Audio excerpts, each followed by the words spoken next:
Hi ladies and gentlemen and boys and girls. Today we're going to talk about the characteristics of our 1989 300E Mercedes, and this car is my favourite car of all time. I've had plenty of V8s and the Chryslers and Fords and GM cars and that, but this is my favourite car out of all time. It's very economical and it's really well made. So we'll carry on and talk about the characteristics of our beautiful 1989 300E.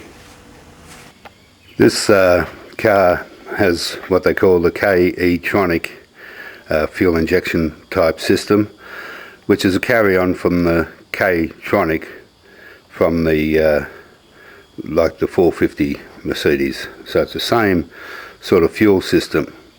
And at the back we got the fuel pump and filters and everything, pushing the fuel up to the fuel distributor up here, and the same air plate here that mixes the air with the fuel.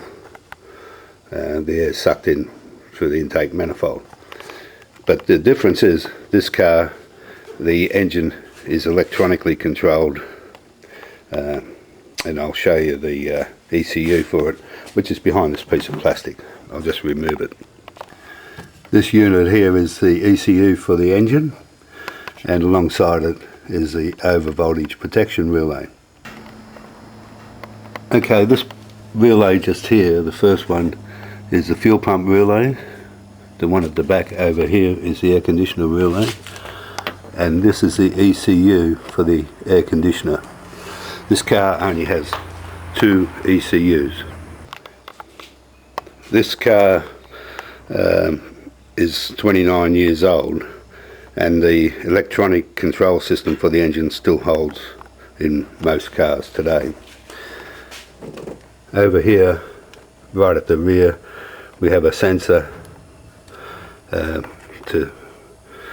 that sensors the heat and everything for the ECU. This one over here is just for the temperature gauge. Over here we have what the EHA valve, which is a pressure valve off the fuel distributor head, controlled by the ECU. Over here we have a switch for the idle stop position, and over here we have the auxiliary air valve, which is electric, run by the ECU. Over here we have a variac, which displays the position of the air plate to the ECU. Also in the exhaust pipe we have a oxygen sensor. These all combined to control your car.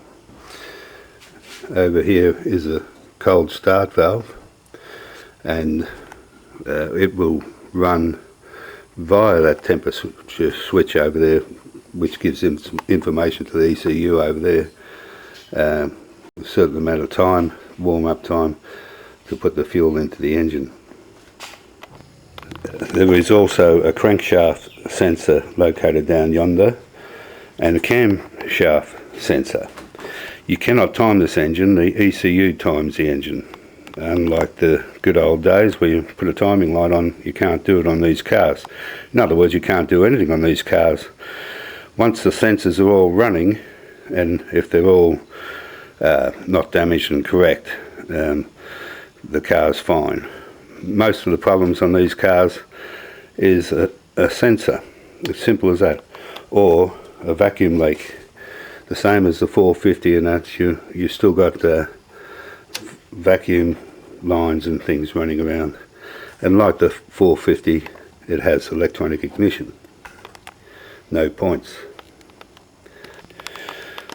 The good news about this car, it's just a straight single overhead cam, less moving parts. There's plenty of room around the engine to work on the engine, but unfortunately working on the front of the engine is a pain in the ass. And as everybody knows, I have changed the water pump, air conditioner compressor and the drive belt tensioner, but the having said it's a pain in the arse, how often do you do it? I mean, I don't think I'll be going back and doing those jobs again, so for a little bit of suffering, it's no big deal. The car has ABS brakes, very nice, and the brakes on this car are wonderful, lovely and smooth. I love the design of these cars because you've got the fuse box just here, you just pop the lid and there's your fuses. Easy to get at, unlike the older cars where it's in the footwell, and at the back here there's relays for the air conditioner fan and cooling fan in the engine, etc. A couple of valves here for each side of the car for the heater. They're solenoid valves, and down in here there's a pump for the heater. To pump the water immediately the engine starts. The heaters on these cars are excellent. And the other wonderful thing about this is the bonnet. You can put it up 90 degrees. You can pull the engine out and everything without having to remove the bonnet. Okay, we're inside the car. As you can see, all we have is knobs for the air conditioner unit here. Tacho and speedo and petrol and everything. And when we turn on the ignition, whoops, I'll turn off the fans and the air conditioning. And I'll also turn off the radio. There we go. Well, we got lights here. One's for the battery, the brake, the ABS to tell you it's charged up, the oil, low oil light, battery, windshield washer fluid, any light bulbs blown on the car. Well, that's your ABS over here. Light, that's if your brake pads are worn down. Anyway, so all you do with these cars, you don't touch anything when you start them. This is a cold start, and you just turn the key and off she goes. The revs go up to around 1,000, and as she warms up it'll drop down. Well, the ambient temperature is pretty warm here at present. Marvellous, isn't it? And that's all you do, because it's all electronic for the engine. It doesn't have automatic seat valve feeders, and the ones in Australia don't go beep beep beep telling you put your seatbelt on, but you have this thing like an aeroplane console to tell you how to put your seatbelt on. Oh dear. Anyway, we'll carry on. When they made these cars, apparently they were the world's first aerodynamic car, and it curves up a bit at the back here, but I think the reason would have been for the pop-up sunroof, which I think is a load of crap. It's too complicated with the lifters and all that sort of rubbish, but that's what they put on all the modern cars. I much prefer if it just went in and out and left it at that, like the 450 and every other car I've had. This car doesn't have hydraulic or pneumatic suspension, which is marvellous. I've lived through that garbage before. I much prefer just straight shocks and springs. If you're out in the bush, you want to be able to get home. You don't want all that fancy sort of rubbish. And the drive in this car is extremely smooth and quiet. I thought I'd just run off a list of some of the stuff this car doesn't have. It doesn't have automatic seatbelt feeding and tensioners. It doesn't have moisture control on the front windshield to turn on the wipers. It doesn't have rear entertainment for the children. And if anyone's ever driven up the road behind an SUV at night time on a highway and you're stuck behind them and the bloody kids are watching TV and playing video games, it's very off-putting. At least we can rule off around them, but imagine being a truck driver, speed limited, and he's limited to 100 and he's stuck behind a bloody car and the kids are watching television and everything. How bloody distracting is that? Anyway, it doesn't have a reversing camera. It doesn't have self-park. It doesn't have stability control with sensors all around the car. They denote how fast the wheels are spinning and all that sort of stuff, and keep the car on a central axis. It doesn't have the TV screen to interact with the car's computer system, and it doesn't have airbags everywhere. It doesn't, I like this one, it doesn't have internal 64 colour ambient lighting or an optional Burmaster stereo which has 23 speakers. It doesn't have that either. It doesn't have the headlamps that feature 84 high performance LEDs on each side of the car, which has different modes for rain, motorway, suburban and city driving, including the ability to stop its driver from being distracted by bright reflections from street signs. And it doesn't have the driver aid system, which is capable of safely staying in its lane, handling curves, following traffic and staying away from obstacles. And it can change the modern one, you just change the traffic lane by using your indicator stalk. Anyway, and the latest thing is you can start and park your car with your mobile phone. Imagine doing that at a Westfield shopping centre. All the people out there would love you doing that one. Anyway, the modern Merc requires over 20 million lines of code alone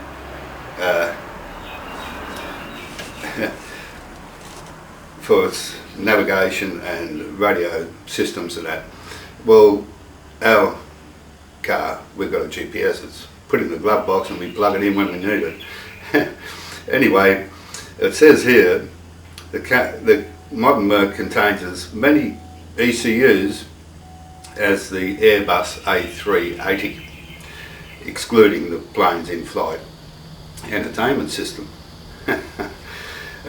There's 70 to 100 electronic units on a modern Merc, and the cost as a percentage of the vehicle is up to 50% of the cost of the car is the electronics, and 50% of car warranty costs are now related to electronics and their embedded software. Obviously it's made the cars harder to repair, so much so that insurance companies increasingly find it cheaper to declare damaged cars as total write-offs.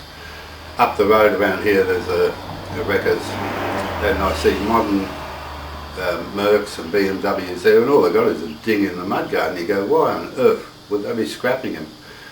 Now we know, cost of electronics is too much to fix them. And they say here 50% of the mechanics replace ECUs in cars that are error free. It says the mechanics replace ECUs simply because they don't have a better way to fix the car. They reckon the garages and the maintenance people are really at a point where repairing a car is too complex and demanding, and they're going to start with remote diagnostics,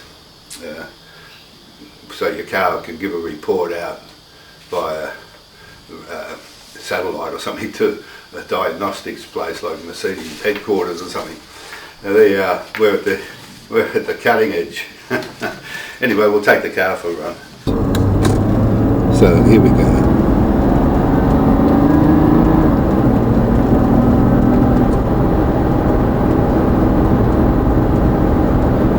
The car is extremely quiet and smooth, and it has enough power that when you go up hills it doesn't have to kick back or anything like that.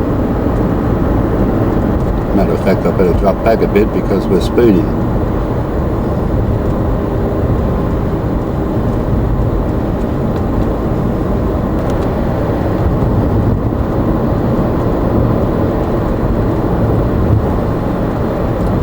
The suspension on these cars is extremely smooth. You really don't need pneumatic or hydraulic suspension at all.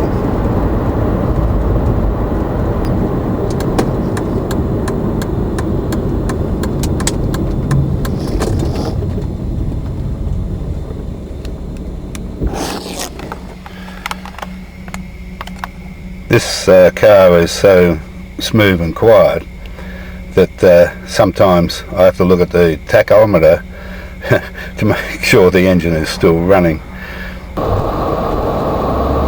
In front of us we have a modern Maserati with all the latest gear. But one thing I know, I've been behind modern cars before, they have all the technology in the world. You get the T intersection and they don't indicate. You've got to guess which way they're going to go.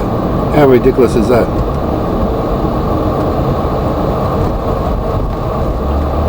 Okay, I'll just sum it up a little bit. These cars have beautiful steering, beautiful braking, very smooth to drive, adequate engine power, and the good news is it doesn't have all that electronic crap, and any fool can fix them, and you can get the parts for them. And this is the last of the cars that are reliable to get you there and back without all the electronics.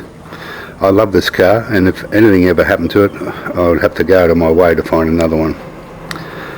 So thank you.